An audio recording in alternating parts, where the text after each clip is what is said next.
What's up, Frosties? Today we're going to be talking about the Outpost Phase. Now, a handful of people have already gotten their hands on a copy of it, and everyone has access to the rulebook. So, I know a lot of people can look at the rules for the Outpost Phase and kind of figure out what you need to do, but there's a little bit more nuance to this. I'm going to be going over the Outpost Phase and good ways to handle it and what to expect.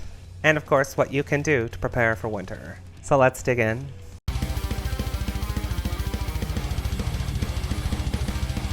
Quick thanks to all my patrons, you're amazing. If you want to support us on Patreon, there will be a link in the description below. If you want to join our community on Discord, consider that too. Link will also be in there. There will be some incredibly minor spoilers over things that will be available during your first Outpost Phase, so I'm not going to be talking over things that will be unlocked over the course of the campaign, but I do want to go over the fact that things that will happen during your first Outpost Phase I will discuss, and I will do some minor discussion over attack events without spoiling specific attacks in general. So the first thing during the Outpost Phase is the passage of time, and I'm not going to spend too much time on this because passage of time, not too much time. Okay, that was bad. But mostly not going to spend a lot of time on this because ultimately there will be times where you'll put section marks in it, and some of the sections are already put on there, where you will read part of the book and get some nice little narrative text. At certain points in the campaign, you will be asked to, in X weeks, put a certain section, and then you'll wait and have to draw a section then. This will largely be using to control the flow of the campaign. And of course, there will be certain events that say, hey, once this happens in X amount of weeks, another event happens. So instead of like having to like draw an event and then like shuffle a future event in to happen, and don't worry, there's still some of that. But sometimes like, hey, this thing's coming up. Wouldn't it be weird if that thing that's coming up event got shuffled into the deck and you never drew it? That's always unfun. So in this case, instead of, hey, this thing's coming up, and then just put it on your calendar, and once you get to that week, you get to read a really cool thing. And there's a lot of this time tracking thing there. So that's kind of neat, but ultimately a lot of things get better into steps 2 through 5. Step 2 is draw the event. A handful of them. Most of the summer events are very similar to the city events you saw in Gloomhaven. They seem to be more interactive rather than like, do you do the thing? Or do you not do the thing? It might be, do you do the thing? It requires you to give X, Y, or Z, and you kind of have a feeling on like what you might be spending on the event. And a lot of the events seem to have like, if you do this and contribute a thing, you can get possibly a reward. And sometimes, depending on the traits that you have on your party, like for, of course, like the Inox Drifter has resourceful, you can kind of modify events. And I really like the fact that depending on certain traits that you have, like you have a Savas in the party and you're encountering Savas, they'll treat you differently. Or you'll have a certain trait that alters the event or makes it easier, or just nifty things that like require you to do interactions. Those are just so much more fun than the Gloomhaven events, which was like, hey, do a thing. And I'm gonna be honest, most of them were pretty boring. Sometimes they had some interesting things on there, so I'm not counting them all out, but the Frosthaven events just tend to be a little bit better.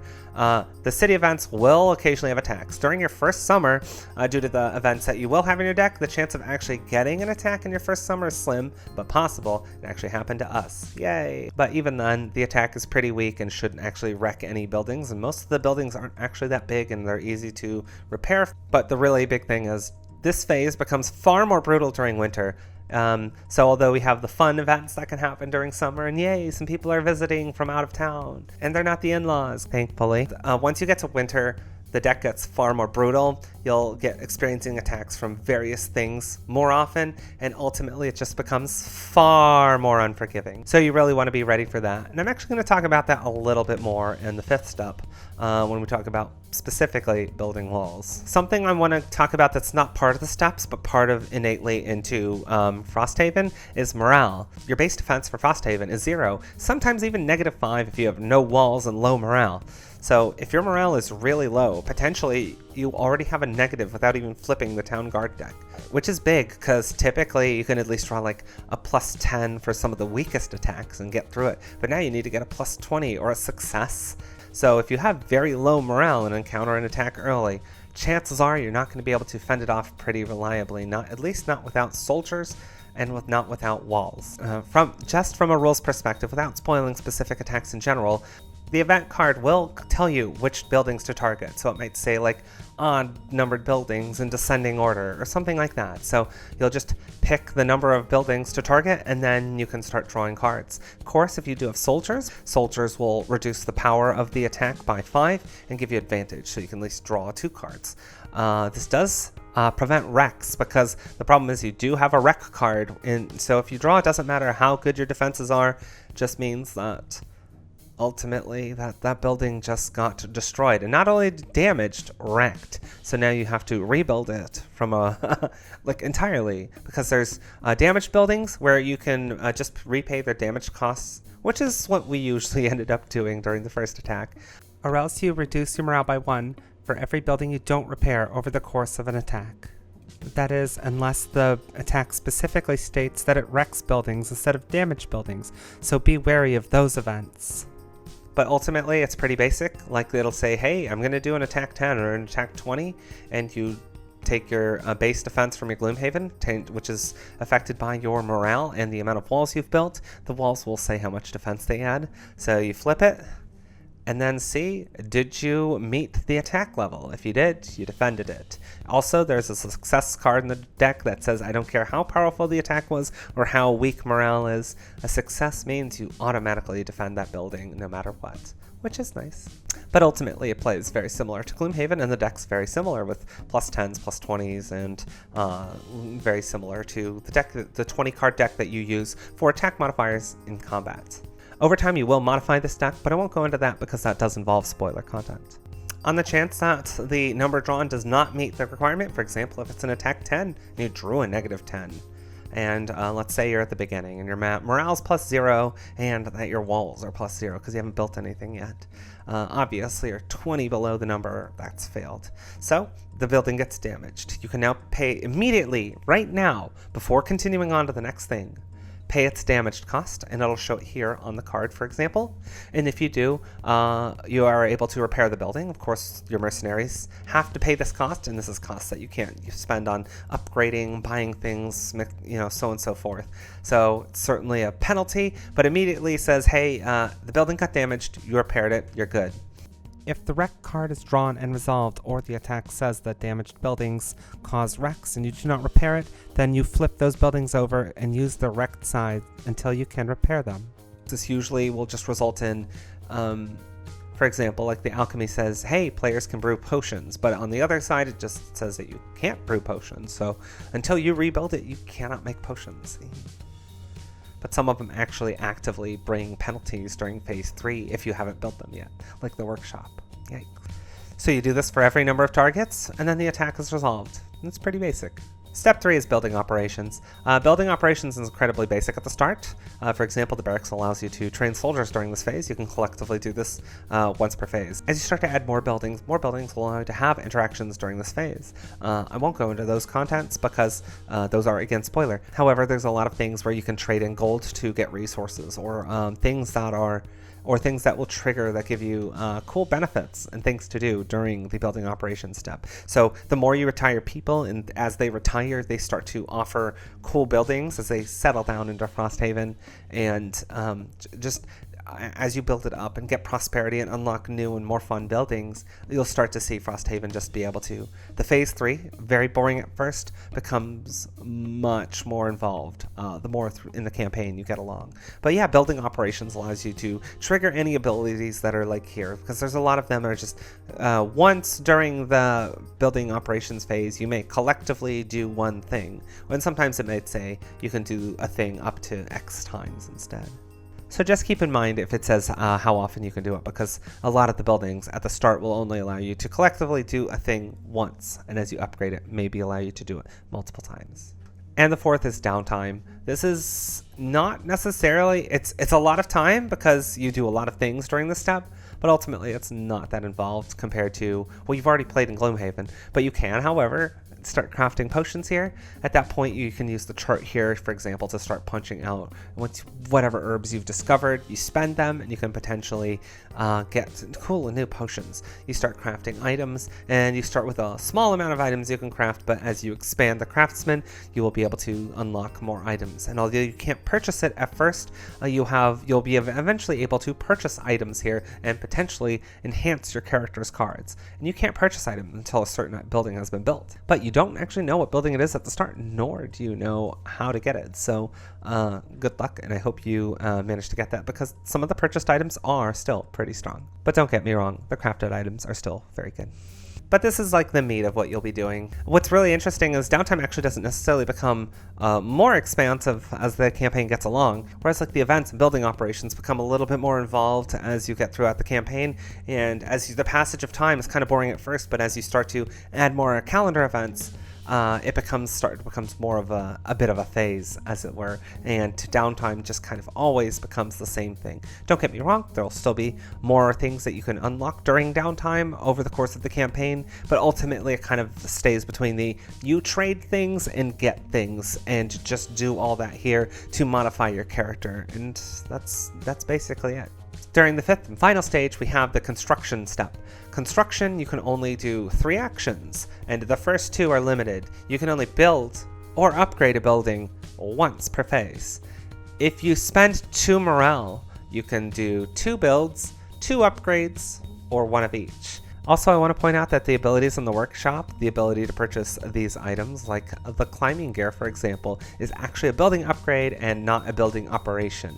Since it's an upgrade, you have to do it during this step, and it is mutually exclusive with building or upgrading other buildings. So just keep that in mind, especially all those folks who want to build a boat. So you have to collectively combine things. So if you did get like resources donated to Frosthaven from an event that get put in there, you can actually contribute as a group and just toss whatever you want in to build them collectively. This is kind of where the cooperative part comes into place. Although like for downtime, you can actually help each other mix potions, and you can actually help each other build here. You still can't like trade or help each other build items, but you can help each other build buildings. So if you need a build or upgrade a building, you as a group can collectively put the resources forward rather than rely on one person or rely exclusively on the Frosthaven resources. I also want to caution trying to build too fast. The burning 2 morale, just in keeping it, if you keep your morale too low, that's going to be very brutal come winter, because you will probably be suffering morale damage during winter as well. So if you're starting to suffer building damage, morale damage, and the first winter might be a shock. So just be warned there. And lastly, of course, you have rebuild.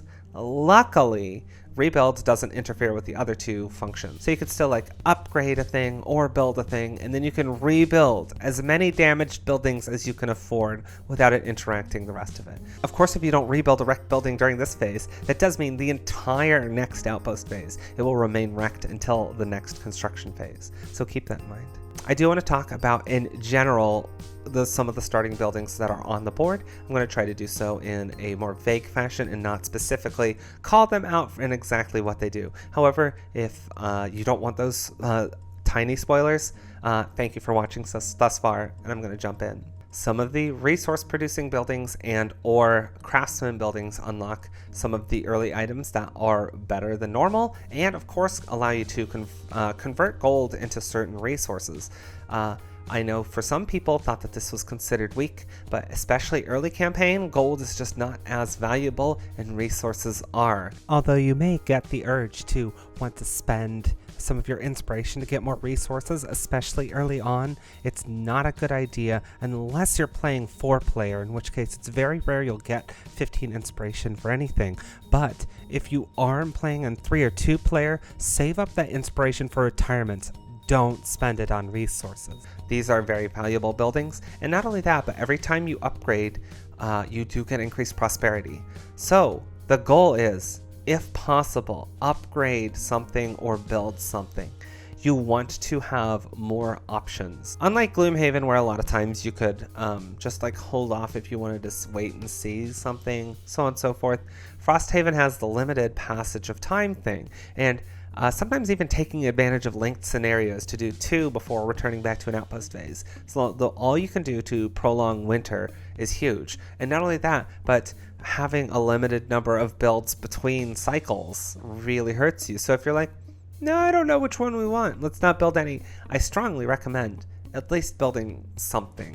They're like, well, I don't know if I can use climbing gear yet. Toss that in there. I think that's a lower priority personally, but there's still lots of things on the board that you can do. If it wasn't very obvious, loot, loot, loot, loot, loot. I know some people were just like, I have house rules. We just scoop everything up. I don't like that house rule, especially for Frosthaven, because it makes Frosthaven so much more easier if you just give yourself everything that drops. It's really actually unfair to balance, and you should, if you are using that role, you should actually be playing on harder difficulties. The difficulty's built in to assume that you have to pick up things to loot them, and you don't just gather them up as the scenario finishes. And if you're just playing the game as is designed, do pick them up. You don't need to like pick up every coin, but pick up as many as you can without failing the scenario. You don't have to push it if you feel like it's going to be problematic. Like during the last scenario we did, we definitely left at least 4 loot tokens that were not scooped up. So we definitely didn't pick up everything, and it was a pretty complex scenario, but pick up as much as possible. And I've been trying very hard, and you seem like, hey, I've got a lot of resources. Like, well, this isn't actually that big a deal. We don't have to spend as much looting. Once you get to your first winter, you'll realize how much you actually need to start spending to start training more soldiers, start like drawing those attacks and realizing that you can't rely on having high defense and high walls. You need to do it. And I strongly suggest that before your first winter, you build enough to get prosperity to build up 2 walls. You don't need to necessarily have those walls immediately, but get both of them done before the end of the final day of summer. You can push them off towards the end of summer if you want to try to use some of the other buildings. As a matter of fact, I generally suggest that. There is a very early attack that's pretty weak, but A, you may not draw it, and B, you could actually be able to mitigate it pretty readily too, because even if you are just on a 0 defense, you actually have a decent chance of fending off a couple of the hits anyway. Future summers, due to the way that events will get put in, will start to get a little bit more harsh, but by then, probably because focusing on how much you had to build up during the first winter, you'll probably realize a little bit more on what needs to be done by that point. Additionally, some of the buildings actually end up unlocking classes, so ignoring buildings entirely might actually lock some content out. So if you think something might be neat, just consider building it anyway. Just as a thought piece, I personally think that the Outpost Phase has added a lot to Frosthaven. There's not a lot that went into Gloomhaven that was amazing during the city phase, and I've said this in several other videos, but it's definitely something that I felt was lacking, and Frosthaven delivers that. There's other games I like, for example, like Oathsworn or Kingdom Death, that are like really fun because the Outpost Phase, although there's some randomness going on in Kingdom Death, Frosthaven feels a bit more controlled, like you have the ability to, you're a little bit more confined and the events aren't so completely wild, and there's definitely some weird events that go on in Kingdom Death, not gonna lie. But Frosthaven feels that tangible, like within a certain range you'll be able to fend stuff off, although of course there's the small chance that where even a powerful attack you can fend off at least one of the attackers, and even with the best defenses, sometimes some guys will get through and you will have to rebuild those buildings. Although again, these are uncommon and they only happen roughly 5% out of the attacks that gets drawn. But just advancing Frosthaven, being able to build it, and having it linked to prosperity, so now like you have to build Frosthaven to get it to prosper. You're not gonna like just draw cards and do stuff, like it's just not, that's not gonna happen as much. Of course you'll still get prosperity from characters settling down, but they do build buildings, so it's basically the same thing. Characters retire, build a building, and boom, prosperity. You upgrade the craftsman, boom, prosperity. You add a new building, like the mining camp, boom, prosperity. Build it up as much as you can, because once you get prosperity, you actually start to unlock the ability to build better buildings, and of course, better walls, which will help you defend the important buildings from attacks in the first winter. And the first winter is still pretty brutal, and it's also the easiest winter. So remember, always loot and be prepared, and listen to Scar from Lion King, I guess. So thanks all of you for watching. I'm really excited about the Outpost Phase. It's actually one of my favorite changes from Gloomhaven to Frosthaven. If you've had your own experience or you're excited about it, let us know in the comments below. I'm really excited to hear your thoughts on that, and I'm just personally excited to just finish the campaign. I am overwhelmed with anticipation, and it's just something oh my goodness. I'm okay, I swear. If you've actually done some of your own buildings, let me know what you're excited about or something that surprised you. A huge thank you to our Inox tier patrons. You guys are, as per usual, amazing. Your support is incredibly important, and of course I will be adding more guides, and they will be available early for patrons. So if you want early access to all those class guides, be sure to subscribe to Patreon so you get a look at it before everyone else does. And if you want to join our community, join our Discord. It's actually been pretty active lately, and I'm pretty excited. And it's definitely got way more shitposts than Frosthaven talk, but that's your jam. I'll have a link in the description. Patrons, of course, keep being awesome, and thank you so much. And thanks all of you for watching.